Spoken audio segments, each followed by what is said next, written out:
Sumangga ampun kesupen like, komen, saha subscribe.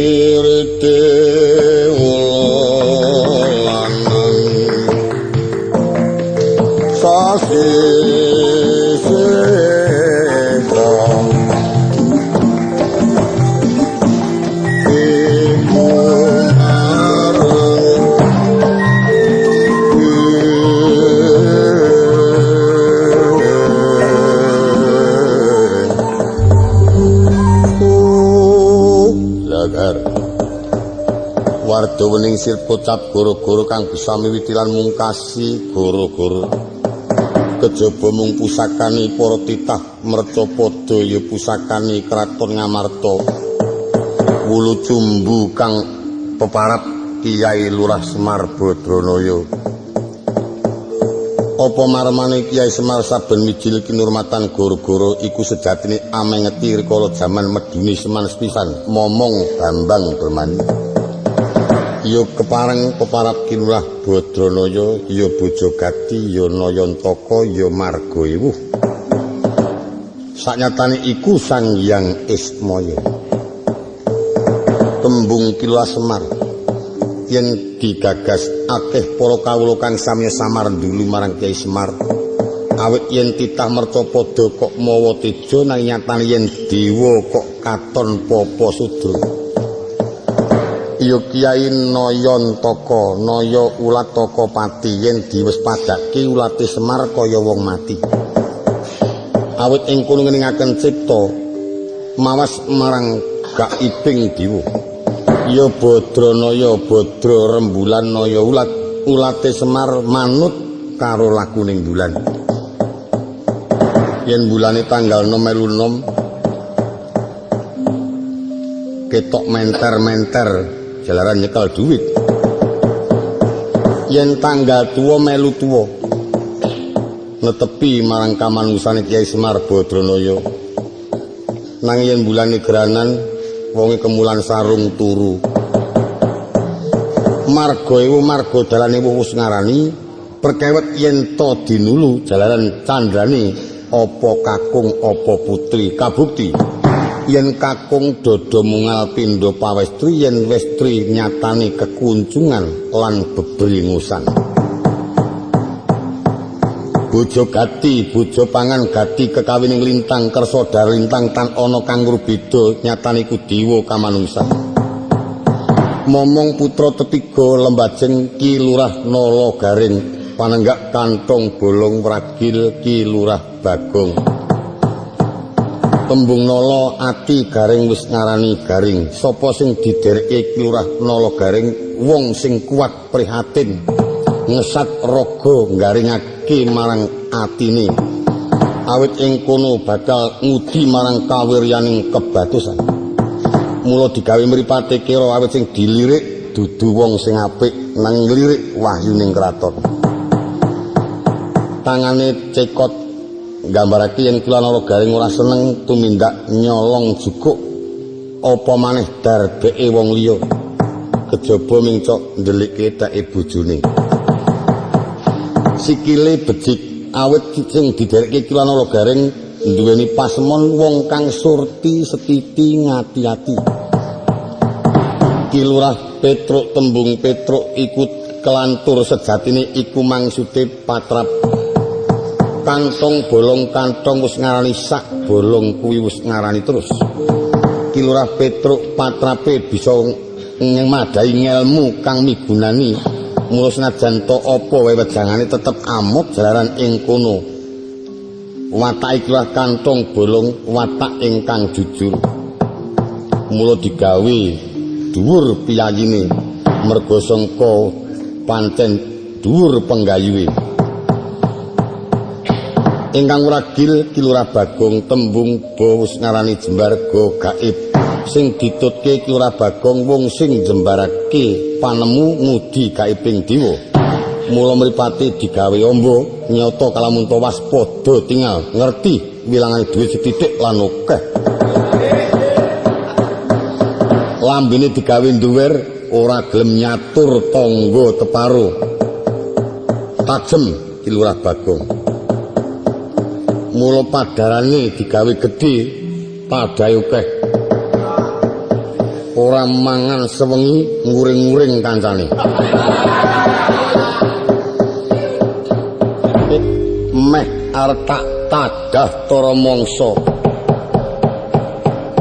Sangka bungahing pamikirku weruh wong mlaku wayah bedhug wayah tengangin ora ngidung ora singsot terang yen ki wong kang manjing Sukerta sing kudune dadi panganku nanging bareng tak pangan jebul Kakang Wisnu. Kakang Wisnu apa Dimas Karung Kala kowe arep tindak ana ngendi Kang kok dadi katon layang-layang nggonmu lumaku sangka setya karepe niat tias ingsun teng kruwil arep ngupaya panitisan ana arep golek panitisan iya ayo goleki dhewe sing cocok lawan kekarepmu iya mengkono lah Dimas Karung Kala tindak ana ngendi kok gidrah-gidrah kaya barungan ditandani. Aku dutus marang Rama Pukulun Bathara Guru supaya goleki gamelan getak-getaprak sing tanpa wrana gending. Kanggo srana nggone bakal dawuh Palakrama Pukulun Bathara Guru kelawan Ibu Dewiluwati putri saka puncaking Gunung Jamurdipa. Mengkono iya. Lah banjur tanpa wangenan nggonku ngupaya injeng mangka. Sajroning aku goleki kersane Kanjeng Rama Pukulun dipinta wong-wong sing padha klebu Sukerta. Tak pangan. Upamane apa wae. Wong di anak untang-anting tegese untang-anting ki anak siji tanpa tunggal ora njaluk ngapura tak pangan untang-anting tunggak aren tunggale akeh do mati kabeh urip siji ora njaluk ngapura ya tak pangan gedono gedini anak loro lanang wedok pangan kembang sepasang anak loro wedok kabeh ya tak pangan uger lawang anak loro lanang kabeh iya tak pangan. Waduh wetengmu apa rating penjelut. Banjur ana meneh sendang apit pancuran apit sendang tegese wedok dapit lanang dapit wedok iya tak pangan. Oh Pandhawa anak 5 lanang kabeh ya tak pangan. Srimpi anak 5 wedok kabeh ya tak pangan. Kaya ngapa rasane wetengmu? Kudu weteng jan kantong gandum kuwi. Sejene wong sing luput. Wong sing luput ya tak pangan. Luput apa? Gawe omah kampung wis dirapeti lalirane tutup keong tak pangan. Wong adang nganti dandang rubuh ya tak pangan. Iya. Mecahke pipisan mutungke gandhik ya tak pangan. Banjur ana meneh wong nyrumbat kambil wis rampung lali srumbate ra diturokke ya tak pangan. Ngetok pring wae bumbung sing tanpa ros lali ora dipecah ya tak pangan. Oh. Wong nyuling ora muni ya tak pangan.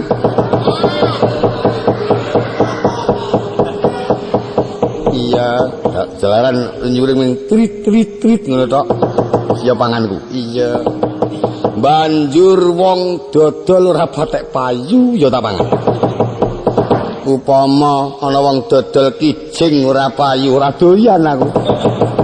Ana kala kok kon ngletak kijing.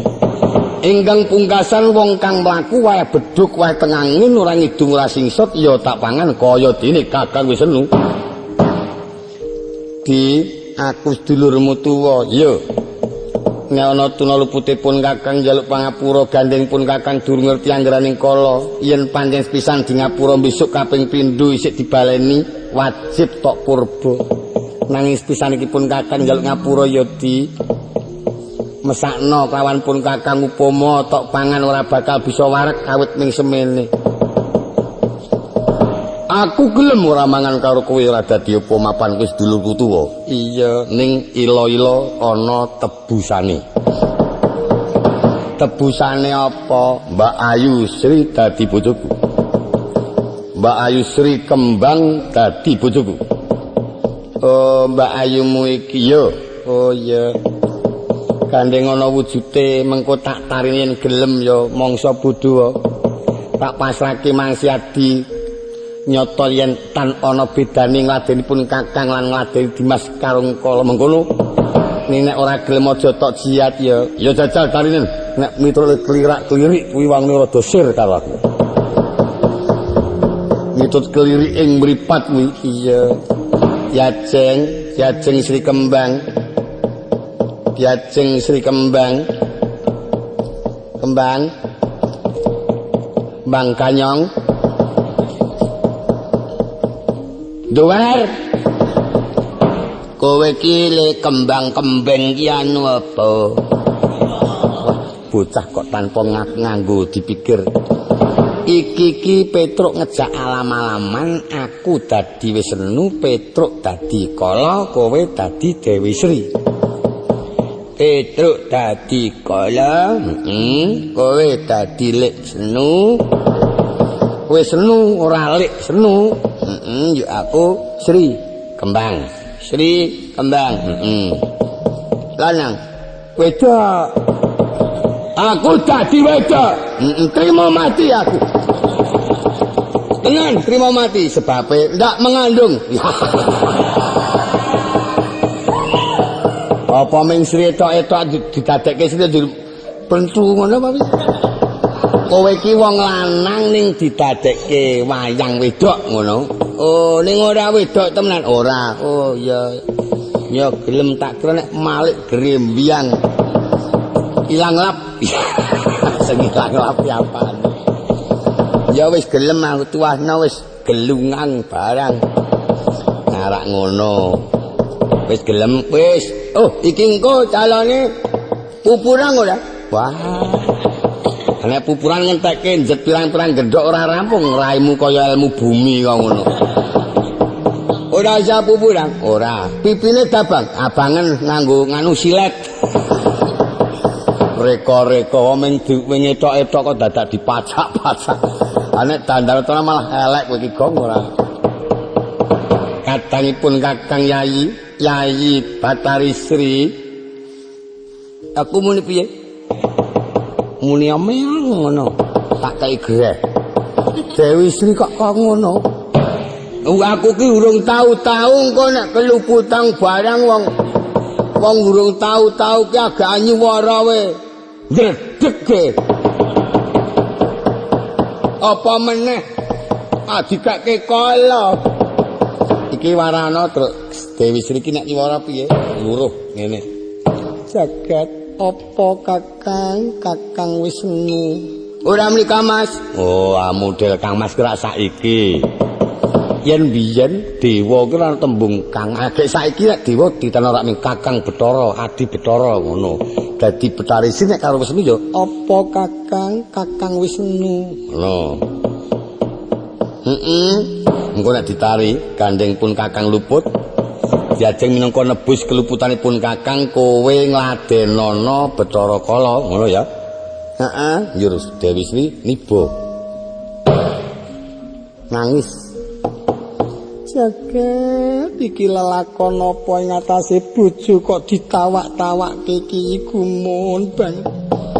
Tak rewangi lara lapa mergo aku labuh katresnan marang Kakang Wisnu Prandini kok aku banjur diparingke Bathara Kala sing tanpa duweni bibit katresnan ki dasare apa luputku Kakang. Yen kaya ngene carane aku trima mati wae apa ora kelingan marang putramu Sri Gati kang wis cilik nganti digedhekake kaya ngono. Kedhuwung aku tok balekke ana utara segara karuan nggonku nglakoni tenimbang aku kaya mengkene Kakang. Ngono. Apa kira-kira lambeku ora kolu, Truk? Anggere nyuwara ki alon-alon to ora.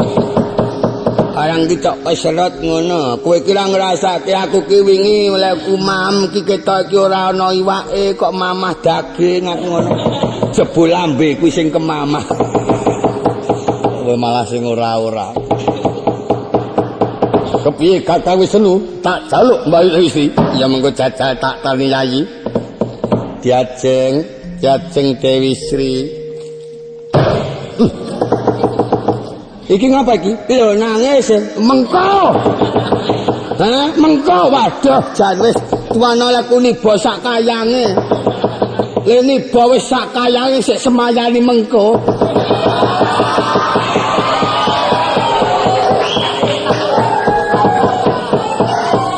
Le nangis ki mengko nek wis tak tari kuwi agek niba nangis ora kok diajeng Dewi Sri telebuk. Awang semono gedene niba ayo nyuwara. Oh iya ya lali ya. Katangipun Kakang Yayi Batari Sri jagat apa Kakang Kawah. Anopo adi-ari-ari aku njur adi-ari-ari ana Wisnu kok kawah Kakang Wisnu anopo Kakang Wisnu gandengipun Kakang luput marang Dimas Karungkala becik diajeng minangka nebus kaluputanipun Kakang Marata Gagi ngladeni ladiku Bathara Kala anggepen yen iku gantinipun Kakang iku garwamu manuta ya wong ayu labuh katresnan marang pun Kakang iki niba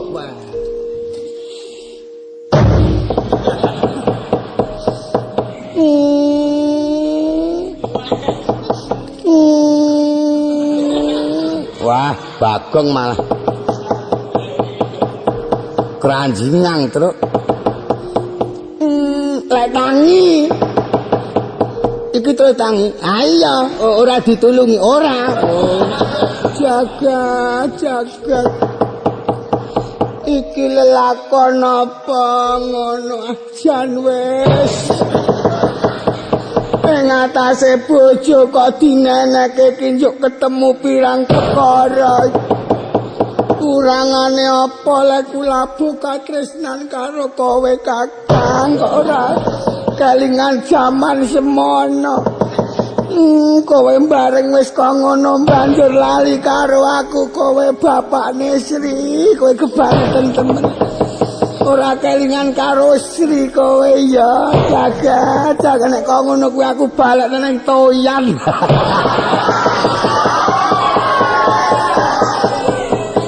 Ya patenane gongnya wong mendem ora aku tok kamplengi sak karepmu ki yo karepe piye lho Petro mau le nuturi ya walwi le ane lak yo lirih ngono mosok gek walwi kok nyekel tugelan botos ngono gedene karang men Wisnune rada krasa kowe ora gelem dadi bojone Karungkala aduh mati aku trimo aku tak pateni wae aku Kakang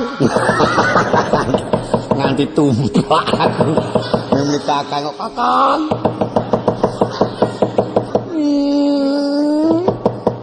kowe sing jenenge Kokok Karungkala arang lali kok jeneng Kokok ya aku Mbayu Sri Karungkala wareng ngepek aku iya aja ya kowe golek liyane aku wae ya Dik jalaran aku wis anak Srigati senajan wis peputra tanggep ya putraku ya putramu waton iki gelem ngladeni karo aku aja kaya ngono kuwi ya Dimas ora gelem dadi bojoku takon dosa tak tempiling kowe gelem dadi bojoku ora Gemang lara awakmu kowe ayo gelem dadi bojoku ora nek ora weruh kakangmu gelem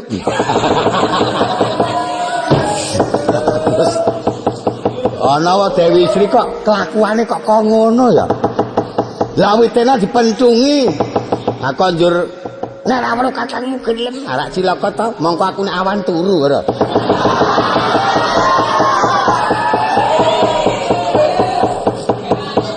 Ning apa jaman biyen ya ngono kuwi, Tru? Heeh. Awang Dewi Sri ki wanita sing ayu mongko Bathara Kala ki buta sing galak. Tinimbang dedeleng mata becik gebugi wae kuwi watake Bathara Kala. Kowe saiki api-api ngaten. Kowe dadi Sri. Aku tak dadi Kala. Ya, tekate ora sida ijab lak ngampleng. Ya. Kowe kene. Ya.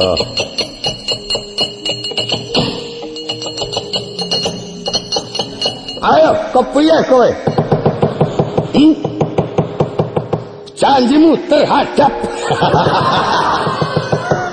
Kalau kira nggo tembung terhadap kok ngono. Kepiye Kakang wis seru? Bayu Sri kepiye? Lah iki apa Mbak Ayu mutari nang dhewe Dimas? Kepiye? Yo, ati bojoku kowe. Mbok ya aja kaya ngono kuwi Di. Kowe ngelingono yen kowe iki ya dewa, Kakang wis seru ya dewa. Apa ora isin yen kowe nganti garwa marang pun Kakang jur pun Kakang iki tilas garwane Kakang mutu. Wis ora berduli. Ayo. Rene. Ayo. Aja kaya ngono kak. Ora manut kalamun ora dadi karepmu. Bisa kelakon kowe tak kampleng iki njur nalare kepiye ngono iki? Wong lanang kok mburaka ngono kuwi lho aku urung ngampleng. Parem miloro karo aku ya kowe aku ora butuh ngateni kowe lah cilaka iki. Ora gelem dadi bojoku aku kemang ya wis. Njur nalarmu kepiye jajali? Ing atase wong kok senengane kok jiat kok ya wis.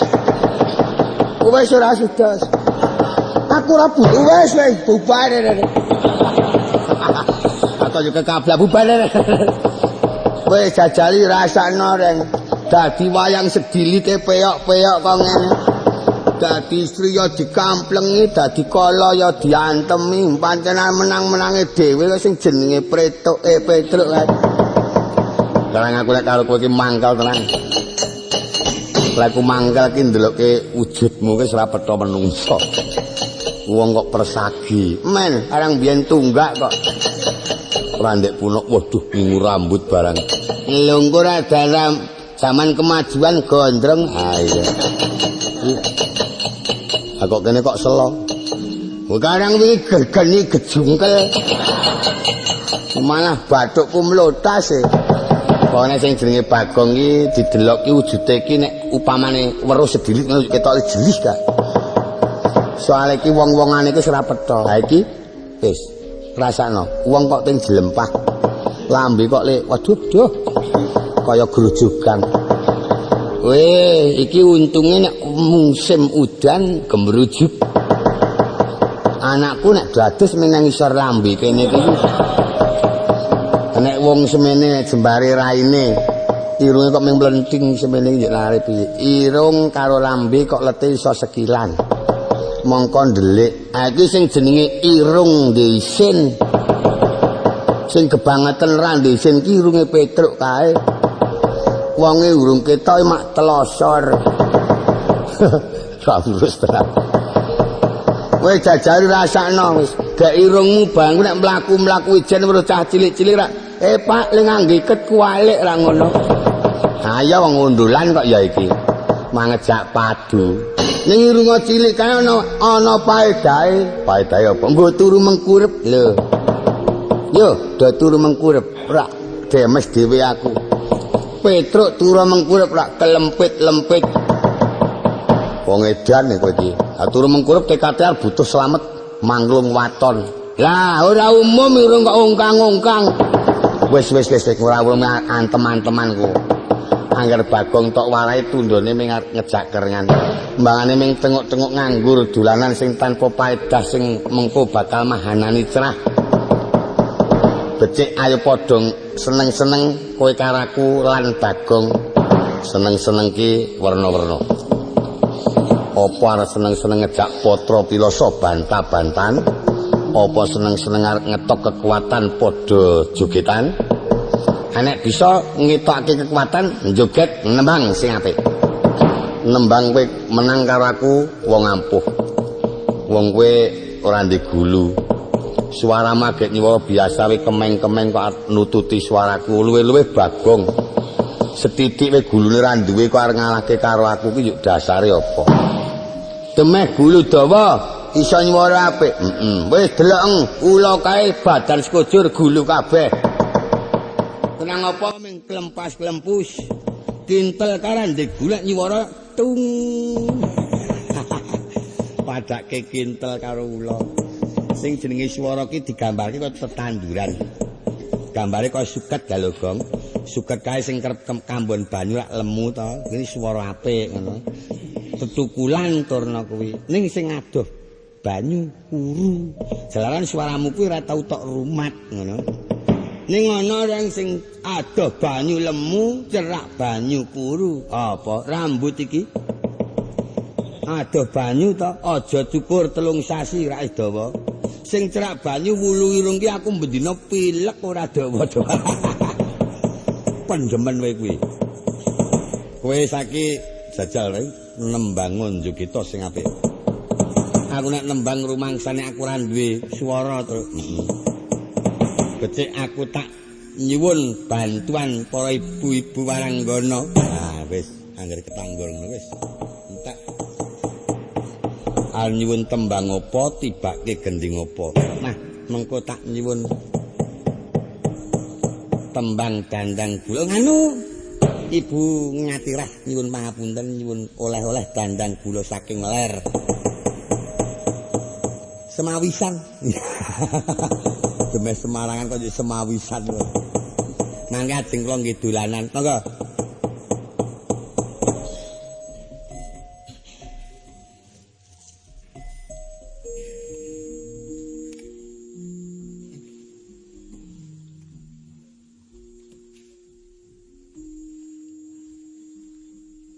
Larasane dijukuk ning nong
nyuwun dipun bukani ingkang asta Bonang menika dandang gulanipun Semarangan.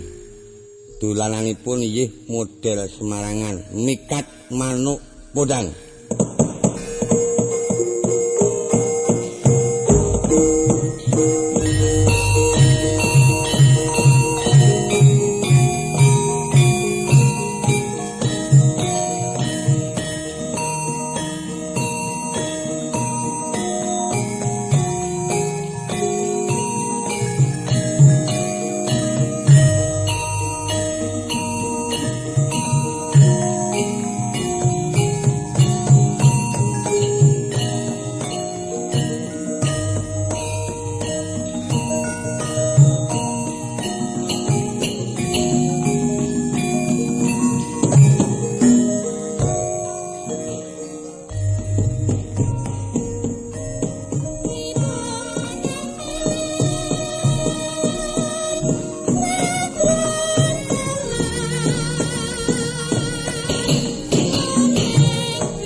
tembange nganggo dandang gula Semarangan dolanane mikat manuk podang ya model Semarangan.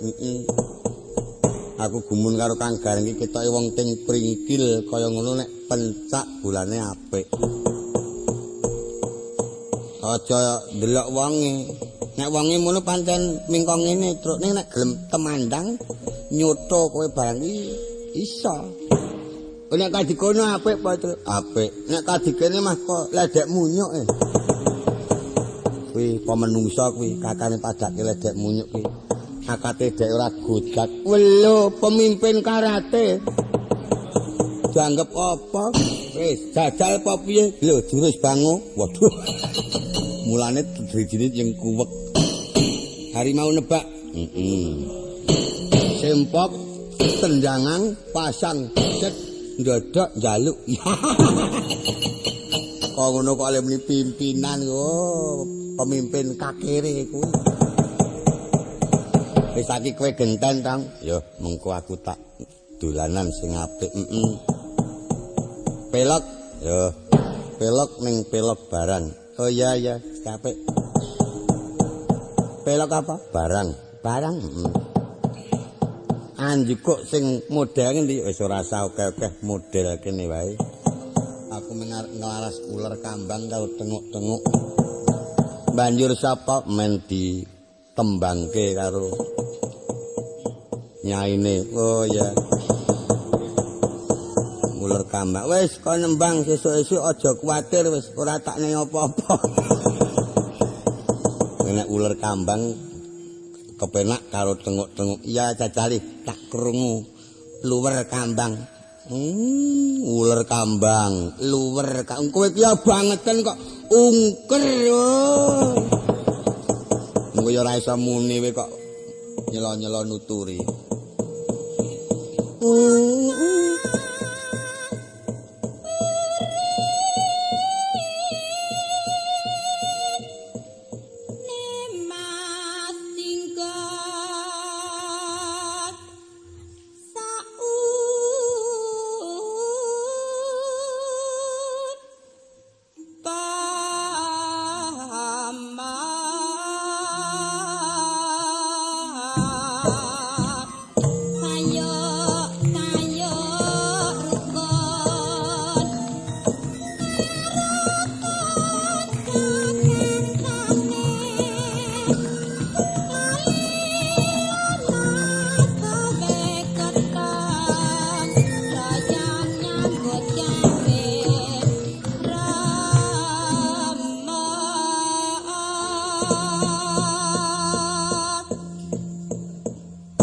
Angger genep ronggongan iso kelalen turu.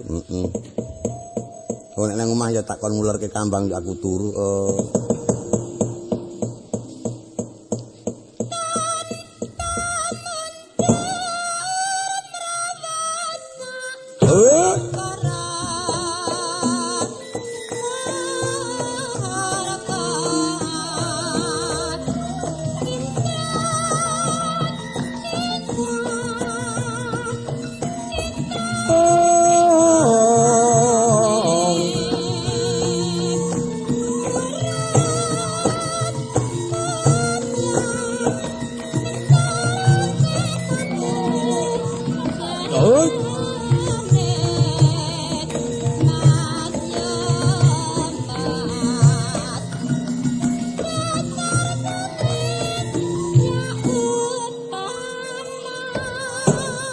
Mandek meneh. Lah ya wong iki ngegongke. Oh.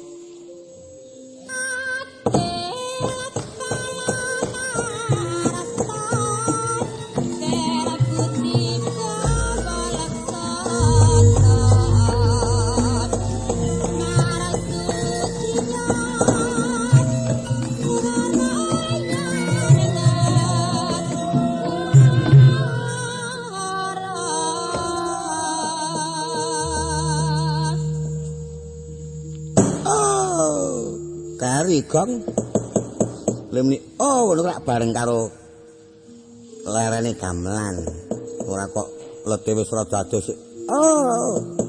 ning penak tenan tong iki ular kambang asaya nek iso seragam dienggo wong telu apik cakepan upama dinggo ibu-ibu waranggana yen telu ya apik, piyayi kakung yen telu ya apik. Upamane aku kowe Bagong umpamane.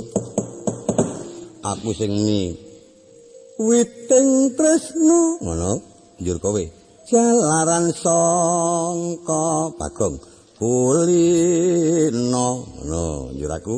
Sayuk rukun kancane njur kowe. Dua lolo ing elagendu. Njur Bagong. Bayu Marda kuwi kambatan sing mayar dhewe.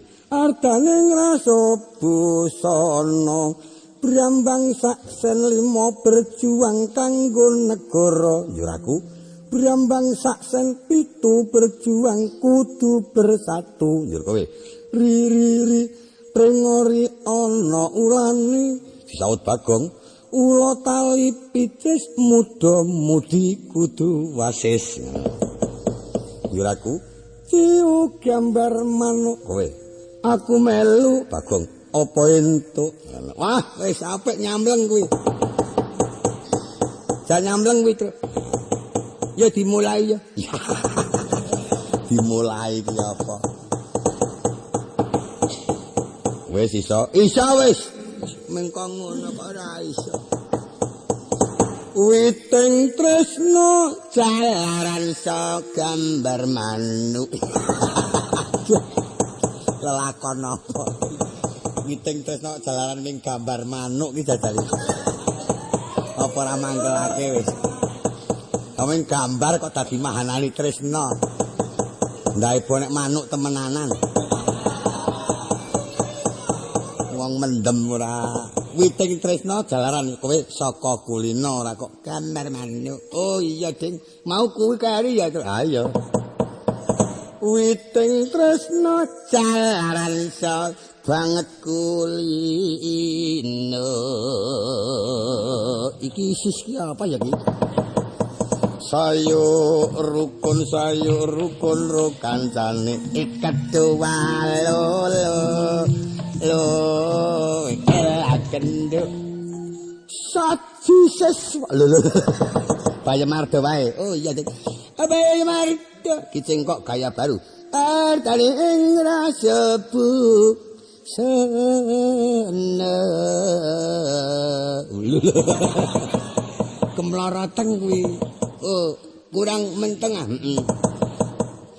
piye kemau Bayu Marda artane ing rasebu sene yo saiki Brambang endi lho muni Brambang saksen 5 berjuang kanggo negara Brambang saksen 7 berjuang kudu bersatu pengoriana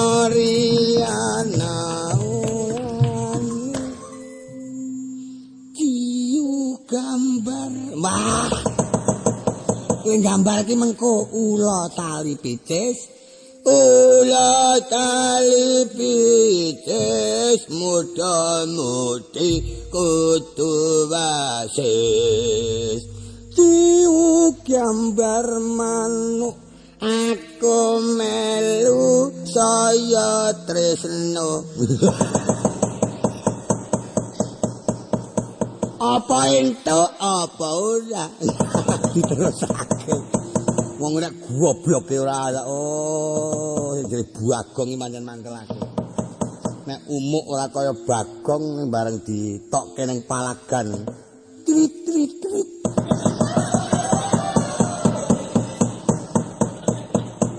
kok ngono ki men wis wae tekan mak omongne bapakne ben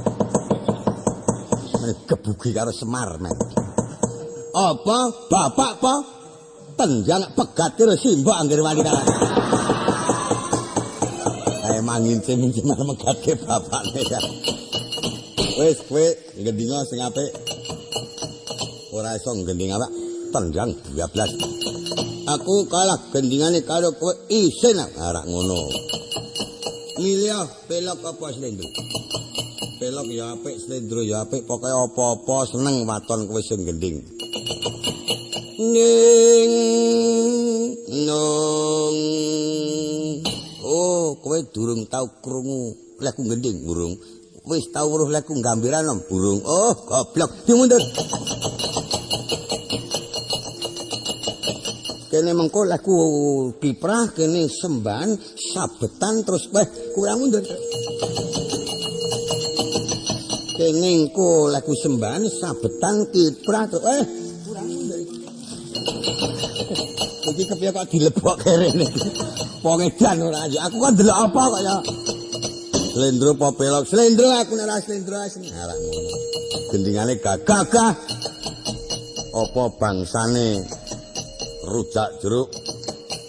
Sak dhuwure nek jinis sing kendangan kaya dene kendanganing Ratu Siniwaka kendangan kejam. Ning gendinge sluku bathok. Oh.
Ngopo ya iki?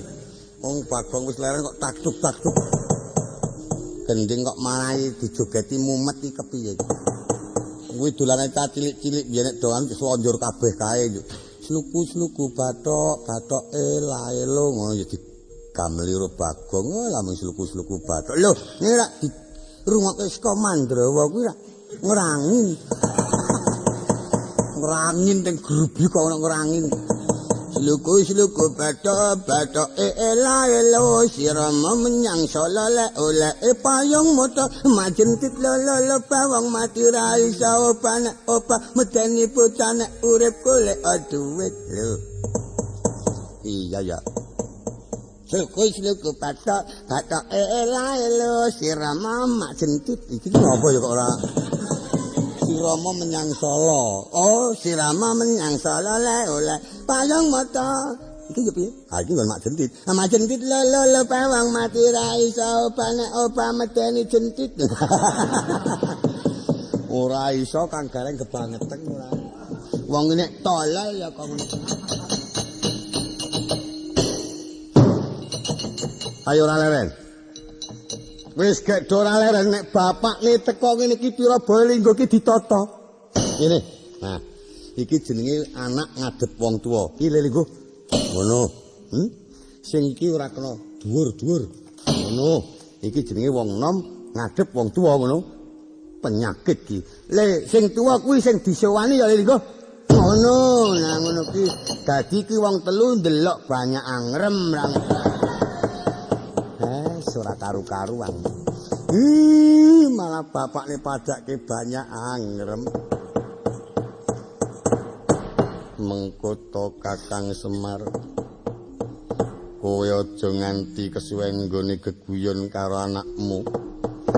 Mara kowe enggal mrene anakmu jaken Kakang Semar.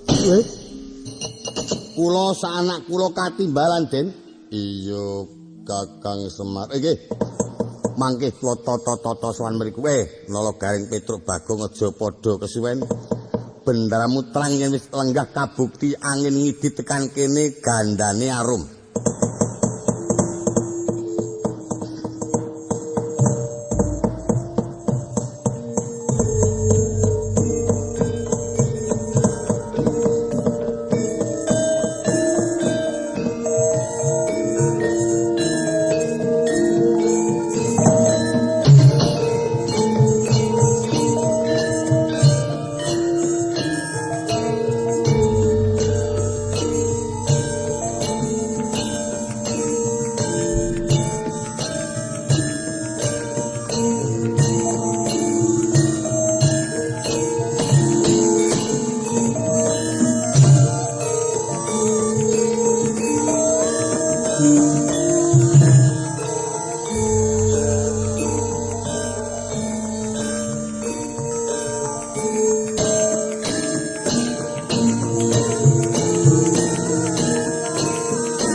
Sumangga ampun kesupen like, komen, saha subscribe.